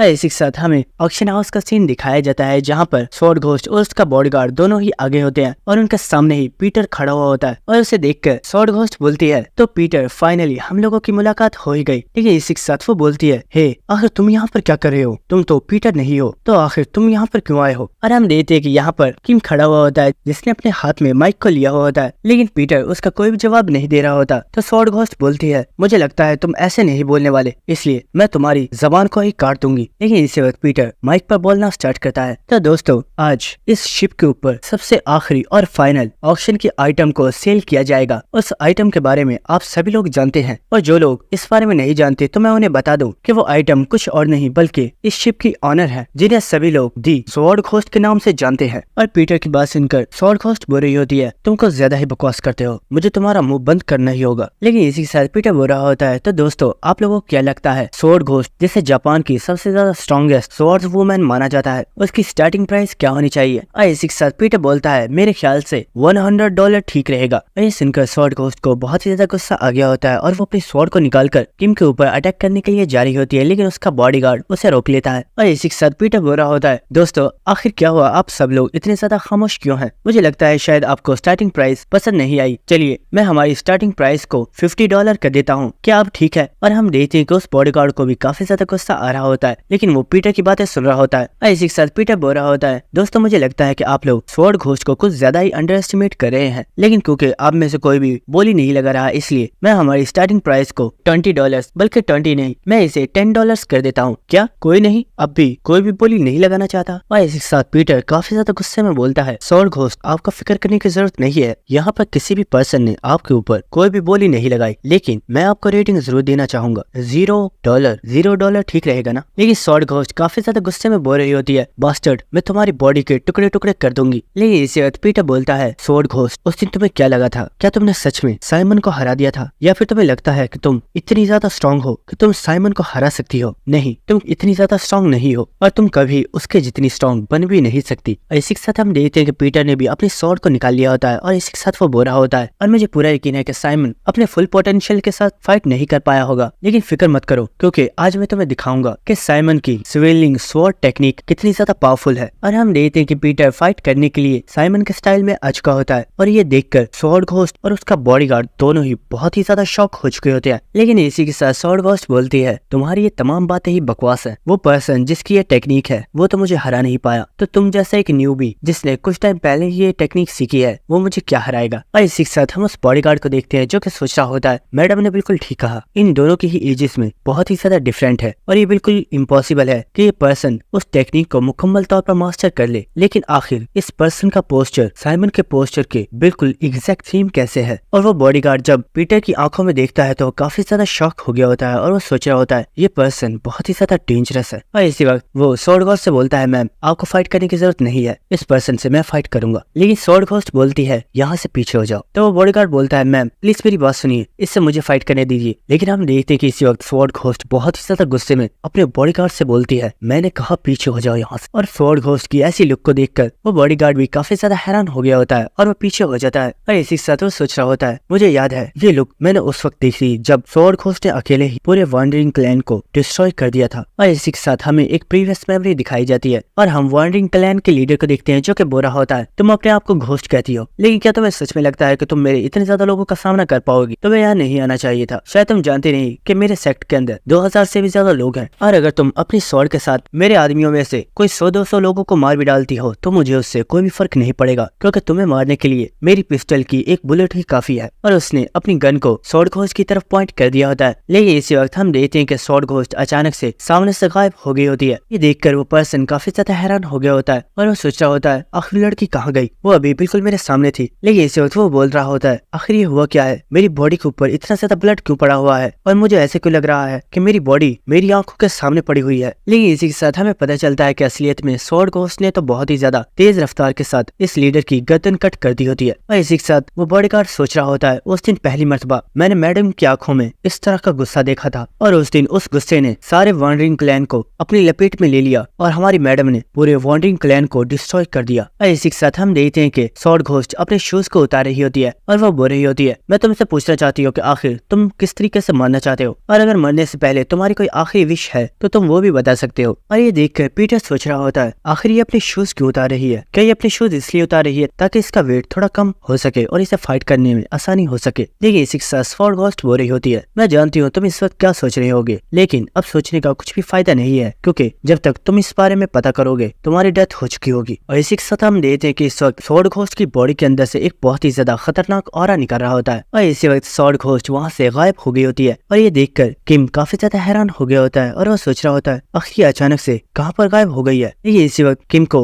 उसके भागने की आवाज आ रही होती है और वो सोच रहा होता है ओह तो इसका मतलब है कि वो गायब नहीं हुई है बल्कि शूज उतारने के बाद उसकी रफ्तार पहले से कई गुना ज्यादा फास्ट हो गई है, यहाँ तक कि मैं उसे देख भी नहीं पा रहा हूँ। और इसी वक्त हम देखते हैं कि स्वॉर्ड घोस्ट बहुत ही तेजी से आकर किम के ऊपर अपने स्वॉर्ड के साथ अटैक करती है, लेकिन किम ने भी इस अटैक को अपने स्वॉर्ड के साथ रोक लिया होता है। और इसी के साथ किम सोच रहा होता है ये लड़की सच में काफी ज्यादा पावरफुल है। और इसी वक्त स्वॉर्ड घोस्ट भी बोलती है हाँ इस बारे में मैं तुमसे ज्यादा जानती हूँ। और इसी वक्त हम देखते हैं कि वो एक बार फिर से हवा में ही गायब हो गई होती है और हम देखते हैं कि पीटर और स्वॉर्ड घोस्ट दोनों के दरमियान में ही एक बहुत ही ज्यादा इनक्रेडिबल फाइट स्टार्ट हो गई होती है। लेकिन स्वॉर्ड घोस्ट बहुत ही तेजी के साथ पीटर के ऊपर अटैक कर रही होती है और पीटर बस इन अटैक्स को डॉच ही कर रहा होता है। जिसके बाद हम देखते हैं कि किम बहुत ही तेजी के साथ फाइट करते हुए पास में रखी हुई शराब की बोतल्स को फ्लोर के ऊपर फेंक रहा होता है और साथ ही वो हमें बता रहा होता है जब इसने अपने शूज उतारे थे तो मुझे लगा था कि शायद ये अपनी बॉडी के वेट को कम करना चाहती है ताकि ये मुझसे अच्छे से फाइट कर सके, लेकिन इसका असली रीजन ये है कि इसने अपने पैरों में पहले ही घोस्ट शूज पहने हुए हैं जिसकी मदद से इसे एक इनक्रेडिबल स्पीड मिलती है और इसकी स्ट्रेंथ भी डबल हो जाती है। और हम देखते हैं कि पीटर बहुत ही तेजी के साथ फ्लोर पर बोटल्स को फेंक रहा होता है, लेकिन इस वक्त स्वॉर्ड घोस्ट पीटर के ऊपर एक बहुत ही ज्यादा पावरफुल अटैक करती है, लेकिन पीटर ने इस अटैक को अपने स्वॉर्ड के साथ रोक लिया होता है। जिसके बाद हम उस बॉडीगार्ड को देखते हैं जो कि इन लोगों की फाइट देखते हुए सोच रहा होता है मैं शायद ज्यादा ही टेंशन ले रहा था, लेकिन ये पर्सन तो मैम के अटैक्स पर रिएक्ट भी नहीं कर पा रहा है और मैम जब भी कोई अटैक करती है वो फौरन से वहाँ से गायब हो जाती है, जिसकी वजह से उस पर्सन को अटैक करने का मौका नहीं मिलता। लेकिन फिर भी आखिर मुझे एक काफी ज्यादा अच्छी फीलिंग क्यों हो रही है और मुझे ऐसा क्यों लग रहा है कि ये पर्सन इतनी जल्दी हार मानने वाला नहीं है और मुझे ऐसा लग रहा है कि इसने तो अभी फाइट करना स्टार्ट भी नहीं किया है। और इसी के साथ स्वॉर्ड घोस्ट अटैक करते हुए बोल रही होती है तुमने बोला था कि तुम मुझे साइमन की स्विलिंग टेक्निक दिखाओगे, लेकिन तुम तो मेरे ऊपर एक सही सा अटैक भी नहीं कर पाए, तो आखिर तुम अपनी टेक्निक मुझे कब दिखाने वाले हो। और इसी के साथ वो अटैक करते ही फौरन से गायब हो जाती है और पीटर हमें बता रहा होता है स्वॉर्ड घोस्ट की स्पीड बहुत ही ज्यादा फास्ट है और स्वॉर्ड घोस्ट से फाइट करते हुए मुझे ऐसे लग रहा है कि मैं सिर्फ एक पर्सन से नहीं बल्कि यहाँ पर दर्जनों लोगों से फाइट कर रहा हूँ। और इसी के साथ वो बॉडीगार्ड सोच रहा होता है ये लड़का बार बार मैडम के तमाम अटैक्स को सिर्फ डॉज कर रहा है या फिर ये इन अटैक्स को अपनी स्वॉर्ड के साथ रोकने की कोशिश कर रहा है। लेकिन इसी वक्त वो बॉडीगार्ड काफी ज्यादा हैरान हो गया होता है और वो बोलता है कहीं ऐसा तो नहीं कि ये पर्सन जानबूझकर ऐसा कर रहा है ताकि ये मैडम के तमाम अटैक्स को ऑब्जर्व कर सके। और इस वक्त हम देखते हैं कि वो स्वॉर्ड घोस्ट के पास आकर उसे रोक देता है और वो बोलता है मैम प्लीज यहीं पर रुक जाइए, अब इससे आगे मैं फाइट करूंगा। तो ये सुनकर स्वॉर्ड घोस्ट बोलती है मैंने कहा ना यहाँ से पीछे हो जाओ। और इसी वक्त वो उस बॉडीगार्ड को एक बहुत ही जोरदार किक मारकर उसे काफी ज्यादा दूर फेंक देती है। और ये देखकर पीटर बोल रहा होता है अगर वो तुम्हारी हेल्प करना चाहता है तो तुम्हें भी उसकी हेल्प ले लेनी चाहिए, वैसे भी तुम्हें काफी ज्यादा सांस चढ़ गई है। और इसी के साथ पीटर उससे बोल रहा होता है क्या तुम जानती हो एक कहावत भी है बंदर को कभी भी किसी इंसान की नकल नहीं करनी चाहिए क्योंकि इससे उसकी जान भी जा सकती है। और ये मिसाल तुम्हारे ऊपर बिल्कुल फिट बैठती है क्योंकि तुम्हें क्या लगा था अगर तुम साइमन का नाम कॉपी कर लेती हो तो तुम भी उसके जितनी स्ट्रॉन्ग बन जाओगी। और ये सुनकर स्वॉर्ड घोस्ट को काफी ज्यादा गुस्सा आ गया होता है और वो बोलती है शट अप। और इसी के साथ हम देखते हैं कि वो दोबारा से गायब हो गई होती है और इस बार वो बहुत ही तेज रफ्तार के साथ पीटर के ऊपर अटैक करने के लिए जा रही होती है। और इसी के साथ चिल्लाते हुए बोल रही होती है अगर तुम्हें लगता है कि तुम मेरे इस अटैक को डॉज कर सकते हो तो इस अटैक को डॉज करके दिखाओ। और ये देखकर वो बॉडीगार्ड भी यही सोच रहा होता है नहीं तुम्हें ये अटैक नहीं करना चाहिए। और इसी के साथ हम देखते हैं कि पीटर स्वॉर्ड घोस्ट के इस अटैक के लिए बिल्कुल रेडी होता है। और इसी के साथ हम एक प्रीवियस मेमोरी दिखाई जाती है जहाँ पर साइमन बोल रहा होता है ब्रदर क्या मैं कभी तुम्हारे जितना स्ट्रॉन्ग बन पाऊंगा। तो पीटर बोलता है हे आखिर तुम और कितना स्ट्रॉन्ग बनना चाहते हो, क्या तुम जानते हो तुम्हारा जो न्यू फाइनल अटैक है। मैं भी नहीं जानता कि क्या मैं उस अटैक को रोक भी सकता हूँ या नहीं, बल्कि मुझे भी ये डर रहेगा कि कहीं तुम्हारा वो अटैक मेरी जान ना ले ले। और हम देखते हैं कि किम साइमन के फाइनल अटैक को करने के लिए रेडी हो गया होता है। और जब स्वॉर्ड घोस्ट किम के पास आ रही होती है, किम बहुत ही तेज रफ्तार के साथ स्वॉर्ड घोस्ट की तरफ बढ़ गया होता है। और हम देखते हैं कि ये दोनों ही एक दूसरे के ऊपर बहुत ही ज्यादा खतरनाक अटैक कर देते हैं। और हम देखते हैं कि स्वॉर्ड घोस्ट के सर पर एक कट लगा हुआ होता है जिसमें से ब्लड निकल रहा होता है। और इसी के साथ पीटर बोल रहा होता है, स्वॉर्ड घोस्ट क्या तुम जानती हो अभी तक मैं तुम्हारे तमाम अटैक्स को ब्लॉक कैसे कर पा रहा था? मैंने फ्लोर के ऊपर काफी ज्यादा बोटल्स को तोड़ दिया था, जिसकी वजह से तुम कांच के टुकड़ों से बचने के लिए पिलर्स का सहारा लेने लगी और तुमने हवा में ही मुझ पर अटैक्स करना स्टार्ट कर दिए। और ये तुम्हारे अटैक्स भी बहुत ही ज्यादा पावरफुल थे, लेकिन तुम्हारी इस टेक्निक के अंदर एक वीकनेस भी मौजूद है। और वो वीकनेस ये थी कि अगर तुम्हें मुझे हराना था तो तुम्हें मुझसे फ्लोर पर फाइट करनी चाहिए थी, और यही तुमने सबसे बड़ी गलती कर दी। और इसी के साथ हमें दिखाया जाता है कि पीटर ने स्वॉर्ड घोस्ट का राइट हैंड काट दिया होता है। और इसी के साथ वो बोलता है, वैसे तो मैं तुम्हें मारना चाहता था, लेकिन तुम्हारा ये हाथ मैंने साइमन का बदला लेने के लिए काटा है। और हम देखते हैं कि स्वॉर्ड घोस्ट जब अपने कटे हुए हाथ को देखती है तो वो काफी ज्यादा घबरा गई होती है और वो बहुत ही ज्यादा चिल्लाना स्टार्ट कर देती है, क्योंकि उसे काफी ज्यादा पेन हो रही होती है। और इसी वक्त उसका बॉडीगार्ड भी उसके पास आ गया होता है और वो बोल रहा होता है, मैम आप फिक्र मत कीजिए, आप ठीक हो जाएंगी। लेकिन हम देखते हैं कि स्वॉर्ड घोस्ट बहुत ही ज्यादा रो रही होती है और वो चिल्लाते हुए बोल रही होती है, इसने मेरा हाथ काट डाला, इसमें बहुत ही ज्यादा पेन हो रही है। और इसी वक्त वो चिल्लाकर बोलती है, परफ्यूम की तमाम बोतल्स को तोड़ दो। और ये सुनकर पीटर बोल रहा होता है, मैंने तुम्हारा हाथ काट दिया है और तुम अब भी परफ्यूम्स के बारे में ही सोच रही हो। वैसे क्या तुम जानती हो, मैंने जितना सोचा था तुम मुझसे काफी ज्यादा स्ट्रॉन्ग निकली, और इसलिए तुम्हें भी अपने ऊपर प्राउड होना चाहिए। लेकिन इससे कुछ भी नहीं बदलने वाला, क्योंकि मैं तुम्हें यहाँ पर जान से मार डालूंगा। लेकिन इसी वक्त हम देखते हैं कि पीटर के पीछे ही एक बहुत ही बड़ा धमाका होता है और वहाँ से एक बहुत ही ज्यादा स्मोक निकलकर ऑक्शन हाउस में आ गई होती है। और इस स्मोक को देखकर पीटर बहुत ही ज्यादा हैरान हो गया होता है और वो सोच रहा होता है, ये कोई नॉर्मल गैस नहीं है, बल्कि ये इसके बनाए हुए परफ्यूम है जिनके अंदर ड्रग्स मिली हुई हैं। और इसी के साथ स्वॉर्ड घोस्ट हंसते हुए बोलती है, मुझे परवाह नहीं है अगर मैं मर भी जाती हूँ, लेकिन मैं तुम्हें मारे बिना नहीं मरूंगी। और तुम यहाँ पर चाहे जितनी मर्जी कोशिश क्यों ना कर लो, लेकिन तुम कभी भी इन परफ्यूम्स की स्मेल से नहीं बच पाओगे और तुम्हारी यहीं पर डेथ होगी।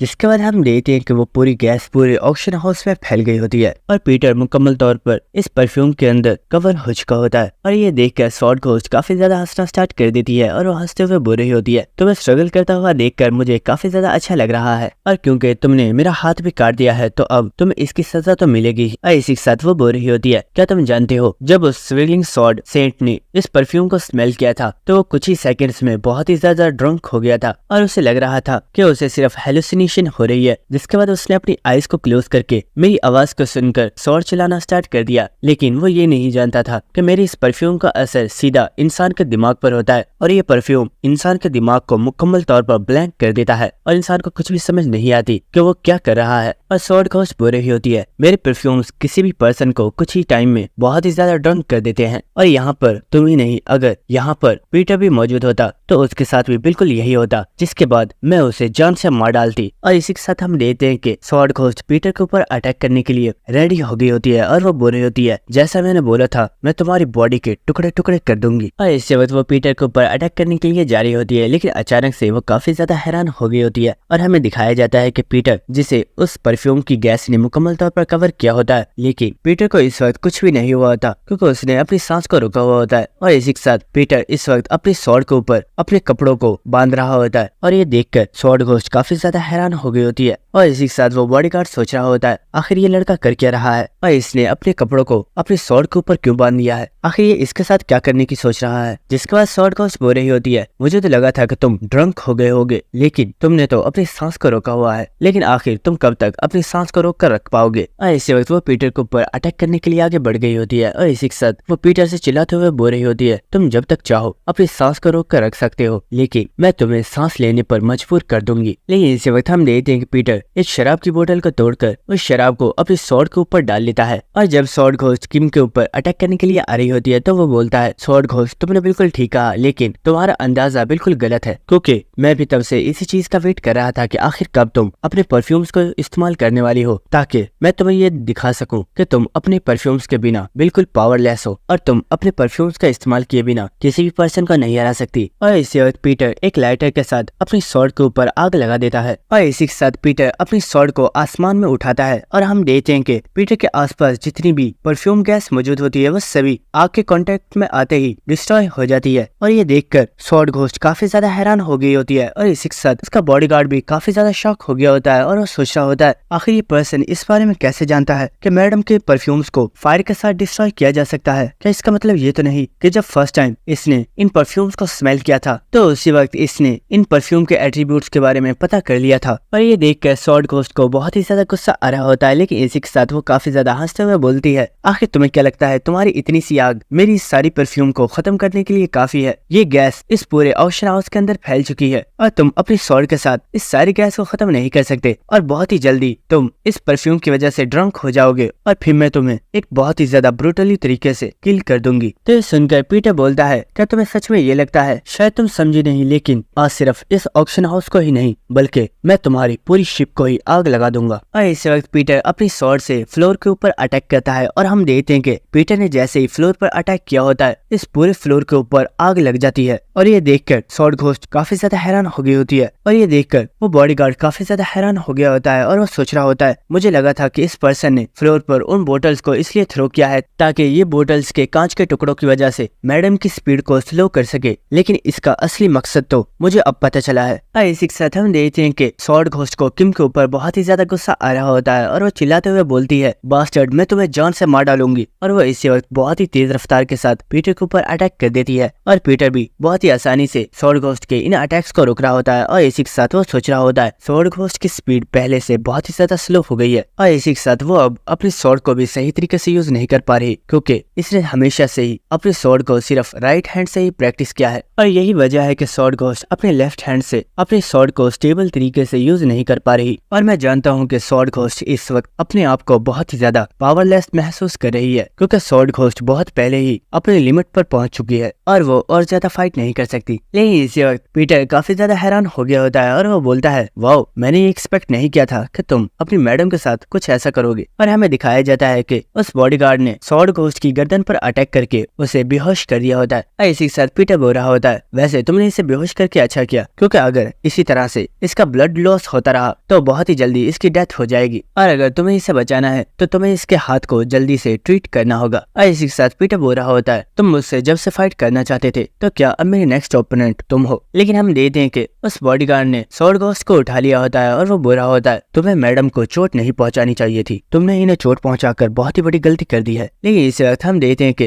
वो बहुत ही तेजी से वहां से भागना स्टार्ट कर देता है और ये देखकर पीटर काफी ज्यादा शॉक हो गया होता है क्योंकि उसे लग रहा था कि ये बॉडीगार्ड उससे फाइट करने वाला है। और इसी के साथ हमें नेक्स्ट सीन दिखाया जाता है जहाँ पर वो बॉडीगार्ड यहाँ से भागता हुआ जा रहा होता है और इसी के साथ हमें एक प्रीवियस मेमोरी दिखाई जा रही होती है जहाँ पर ये बॉडीगार्ड ग्लोरी क्लब के लीडर से बोल रहा होता है जैसे तुमने बोला है हम तुम्हारे लिए पीटर को पकड़ेंगे लेकिन इसके बाद हम इस कंट्री को छोड़कर दोबारा से जापान चले जाएंगे और फिर हम कभी भी वहाँ से वापस नहीं आएंगे। तो सुनकर वो लीडर बोल रहा होता है तुम दोनों ही सच में काफी ज्यादा अजीब हो और इनमें सबसे ज्यादा अजीब तो तुम हो क्योंकि तुम ये सब कुछ अपनी मैडम को प्रोटेक्ट करने के लिए करना चाहते हो और मैं तुमसे इसकी वजह नहीं पूछूंगा। और हाँ तुम बस पीटर को पकड़ लो और तुम जहाँ चाहो वहाँ जा सकते हो, मैं तुम्हें नहीं रोकूंगा। इसी के साथ हमें प्रेजेंट सीन दिखाया जाता है जहाँ पर हम पीटर को देखते हैं जो कि सीढ़ियों के चढ़ते हुए इस शिप की ऊपर वाली साइड पर जा रहा होता है। और इसी के साथ वो सोच रहा होता है जब मैंने इस बारे में सुना था कि स्वॉर्ड घोस्ट ने पूरे वॉन्डरिंग क्लैन को डिस्ट्रॉय कर दिया है तो पहले तो मुझे भी इस बारे में समझ नहीं आया था कि आखिर स्वॉर्ड घोस्ट ने इतने ज्यादा लोगों को किल क्यों किया है और वॉन्डरिंग क्लैन को खत्म करने का उसका रियल पर्पस क्या था। लेकिन मुझे इस बारे में तब पता चला जब जीवून ने मुझे इस बारे में बताया था। इसी के साथ हमें दिखाया जाता है कि पीटर से जब कॉल पर बात कर रही होती है तो वो बता रही होती है क्या आपने ये सोचा है कि आखिर स्वॉर्ड घोस्ट को एक डिसाइपल की जगह क्यों दी गई है, जबकि ये बात तो आप भी जानते हो कि एक आउटसाइडर कभी भी एक डिसाइपल नहीं बन सकता और डिसाइपल सिर्फ वही पर्सन बन सकता है जिसे बचपन से ही ऑर्फनेज के अंदर ट्रेनिंग दी गई हो। तो आखिर ऐसा क्या रीजन था कि स्वॉर्ड घोस्ट को एक डिसाइपल बना दिया गया। और मैंने स्वॉर्ड घोस्ट की रिपोर्ट को भी चेक कर लिया है और उसे देखने के बाद मुझे पता चला है कि साइमन और स्वॉर्ड घोस्ट इन दोनों की ही स्टैट्स की रिपोर्ट्स बिल्कुल ही डिफरेंट है, बल्कि ये कहना गलत नहीं होगा कि इन दोनों की ही स्टैट्स में जमीन और आसमान का फर्क है। तो आखिर ऐसी क्या वजह थी कि ग्लोरी के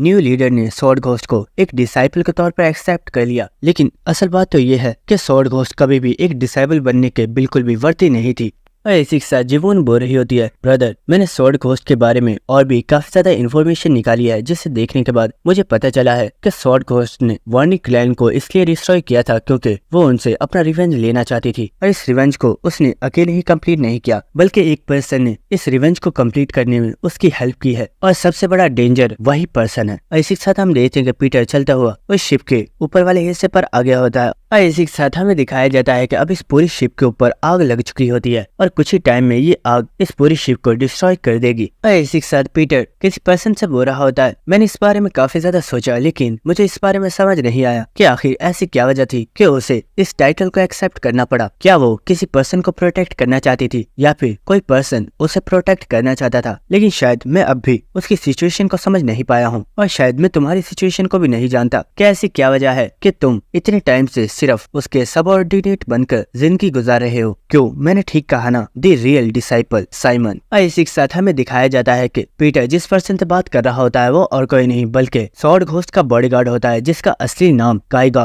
और टाइटल डिसाइपल साइमन है। और इसी वक्त काइगा पीटर से बोलता है, मैं जब से पैदा हुआ हूँ और जब से मैं इस इंडस्ट्री के अंदर आया हूँ, मैं सिर्फ एक चीज को सुनता आया हूँ, और वो ये है कि जब किसी पर्सन के अंदर किसी के लिए क्यूरियोसिटी बहुत ही ज्यादा बढ़ जाती है तो वो उस पर्सन की जान भी ले सकती है। तो सुनकर पीटर बोलता है, वेल तुम्हारी कहावत तो बिल्कुल ठीक है। इसी के साथ पीटर सोच रहा होता है, मैं इस पर्सन के बारे में कुछ भी नहीं जानता, मुझे लगा था कि स्वॉर्ड घोस्ट एक फेक डिसाइपल है, लेकिन मैंने कभी भी नहीं सोचा था कि ये पर्सन एक रियल डिसाइपल होगा। और इसी के साथ पीटर सोच रहा होता है, जब मैं नेथेनियल से मिला था तो मैंने देखा था कि नेथेनियल के पास एक अनबिलीवेबल स्ट्रेंथ थी और वो बहुत ही आराम से वॉल्स को भी तोड़कर अपने ओपोनेंट को मार सकता था, लेकिन आज जब मैंने इस पर्सन को देखा है तो मैं महसूस कर रहा हूँ तो इसकी बॉडी के अंदर से एक अनबिलीवेबल स्ट्रेंथ का प्रेशर रिलीज हो रहा है, और वो प्रेशर बहुत ही ज्यादा है। जिसके बाद काइगा बोलता है, आखिर कौन हो तुम यहाँ पर चो युनचेंग के साथ आए हो, लेकिन मैं ये बात यकीन से कह सकता हूँ कि चो युनचेंग भी तुम्हारे बारे में कुछ भी नहीं जानता है, लेकिन आखिर तुम्हारा पीटर के साथ ऐसा क्या रिलेशनशिप है कि तुम उसके लिए हमसे यहाँ पर फाइट करने के लिए आए हो। ये सुनकर पीटर मुस्कुराते हुए बोल रहा होता है, तुमने अभी इतनी अच्छी कहावत बोली थी और अब तुम खुद ही उस कहावत को भूल गए हो, तो क्या मैं तुम्हें याद दिलाऊं? वो लोग जिनके अंदर अपने ओपोनेंट के लिए क्यूरियोसिटी बहुत ही ज्यादा इंक्रीज हो गई होती है, वो अपने ओपोनेंट का हाथों बहुत ही जल्दी मारे जाते हैं। और इसी वक्त हम देखते हैं कि पीटर बहुत ही तेज रफ्तार के साथ काइगा के ऊपर अटैक करने के लिए आगे बढ़ गया होता है। और दोस्तों मैं आप लोगों को बता दूं कि ये इस सीरीज का लास्ट एपिसोड भी हो सकता है, क्योंकि इसके बाकी के चैप्टर्स अभी रिलीज नहीं हुए हैं, और इसका भी एक हफ्ते में सिर्फ एक चैप्टर ही रिलीज होता है, और जब इसके न्यू चैप्टर्स रिलीज हो जाएंगे तो मैं उनको ऊपर वीडियो बनाकर अपलोड कर दूंगा। और इसीलिए कुछ टाइम तक इस सीरीज की कोई भी वीडियो अपलोड नहीं होगी, क्योंकि अभी इसके न्यू चैप्टर्स रिलीज नहीं हुए हैं। तब तक आप लोग हमारी दूसरी सीरीज को चेकआउट कर लीजिए, क्योंकि दूसरी सीरीज भी बहुत ही ज्यादा अच्छी हैं और उन्हें देखने में भी आपको काफी ज्यादा मजा आएगा। और दोस्तों जाने से पहले आप लोग मेरे सेकंड चैनल को विजिट जरूर करना और उसे भी सब्सक्राइब कर लेना। और हाँ, मैं अपने सेकंड चैनल पर भी हमारे इस चैनल की तरह बैडएस और न्यू सीरीज को एक्सप्लेन कर रहा हूँ, और वो सीरीज भी आपको बहुत ही ज्यादा पसंद आएंगी, क्योंकि वो सीरीज भी बहुत ही ज्यादा मजे की हैं। और दोस्तों अगर आप लोगों को हमारी ये वीडियो अच्छी लगी तो मेरे चैनल को सब्सक्राइब कर देना और वीडियो को लाइक और शेयर भी कर देना, और कमेंट करके जरूर बताना कि वीडियो कैसी लगी थी। Thank you.